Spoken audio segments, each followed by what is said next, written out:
In this lesson, I'm going to describe Big O notation. You can use Big O notation to study the performance of algorithms. Normally, Big O notation looks at the upper bound on an algorithm's performance, so you're looking at its worst-case behavior. For many practical uses, that's the safest way to look at an algorithm's performance. If an algorithm has a good Big O performance, then you don't need to worry about it blowing up on you when you use it in a program. Big O notation also looks at an algorithm's asymptotic behavior.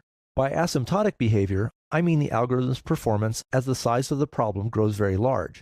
Often people use the value n to represent the size of the problem.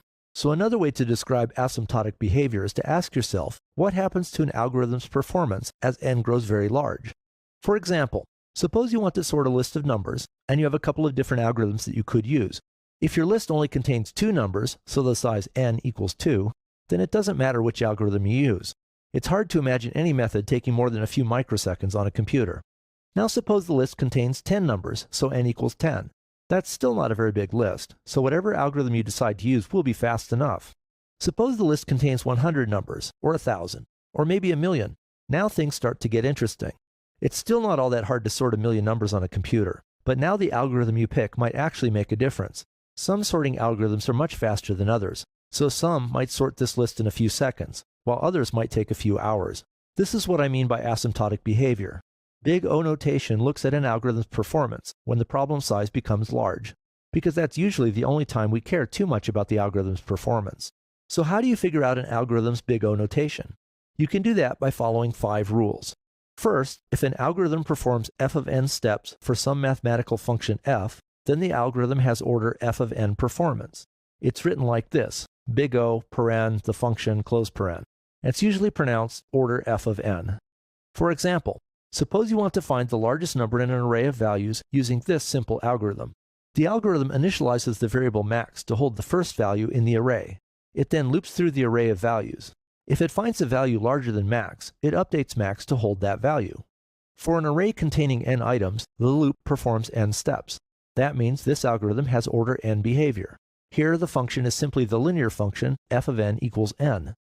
Here's the second rule. If an algorithm performs f of n steps followed by g of n steps, then it has behavior order f of n plus g of n. For example, consider this algorithm for finding the maximum and minimum values in an array of values.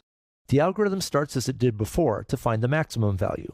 Then it repeats roughly the same steps to find the minimum value. First it performs n steps, then it performs another n steps, so its behavior is order n plus n, or order 2n. If the algorithm performs some steps followed by some more steps, you can add the behavior of the 2 sets of steps. The third rule says, if the function f is larger than the function g for large problems, then you can simplify f plus g to be just f. Basically, this says you can round up. Because f is larger than g, eventually the function f will dominate the runtime, so you could ignore g. For example, suppose an algorithm performs order n squared steps followed by order n more steps. The function n squared is bigger than the function n for large n, so this algorithm's performance is order n squared. To see why that makes sense, let's plug in some numbers and see how many steps the program is executing. When n is 10, n squared is 100, and n squared plus n is 110. At that point, the extra n accounts for only 10% of the total number of steps. When n is 100, n squared is 10,000, and n squared plus n is 10,100. Now the extra n term adds only 1% to the total. When n is 1,000, n squared is 1,000,000, and n squared plus n is 1,001,000. Now the extra n adds only 0.1% to the total. You can probably see where this is going. As the problem size gets larger and larger, the extra n steps contribute a smaller and smaller percentage to the total. If you were using the algorithm in a program, the amount of time spent on those extra n steps would mean less and less. For example, if n is 100,000 and the program takes an hour to run, then the extra n steps adds only about 1/3 of a second to the total. It's just not worth worrying about. Notice that this rule also means you could ignore constants that are added to a function. For example, order c plus f of n for some constant c is the same as order f of n. That's because the constant c is also a function, it just has a constant value. Because a constant is smaller than any function that increases as n increases, you can ignore the constant. That's rule 3. If the behavior depends on the sum of 2 functions, you can ignore the smaller function. Rule 4 says, if an algorithm performs g of n steps for each of f of n steps, then its behavior is order f of n times g of n. For example, this algorithm determines whether an array contains two identical values. The for-I loop loops through the array. Nested inside that loop, a for-j loop also loops through the array. Within the inner loop, the program compares the values at positions I and j. If the values are the same and I isn't equal to j, then the algorithm returns true to indicate that the array contains the same value twice. Here, the for-I loop runs through the n items in the array. For each of those items, the for-j loop also runs through the n items in the array. That means the algorithm's behavior is order n times n, or order n squared. That's how Rule 4 works. If an algorithm performs g of n steps for each of f of n steps, its behavior is order f of n times g of n. The last rule says you can ignore constant multiples. That means order c times f of n is the same as order f of n, and the order f of c times n equals order f of n.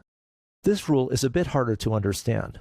Suppose one algorithm performs order n squared steps, and another algorithm performs order 2 times n squared steps. Even when n is large, the second algorithm will still take roughly twice as long as the first algorithm. In this case, the big O notation doesn't really let you compare those two algorithms. However, it does let you compare them to other algorithms that have different big O notations. For large n, both will be slower than order n algorithms, and both will be faster than order n cubed algorithms. In practice, you may need to experiment to pick between two algorithms that have the same runtime behavior. For example, there are many sorting algorithms that have order n times log n behavior, but some are considerably faster than others. Those are the rules for big N notation. They may seem a bit confusing now, but they should get easier after you use them for a while in later lessons. If you're a graduate computer science student, you need to apply the rules carefully and precisely. For this course, however, you can use the rules in a fairly intuitive way and still get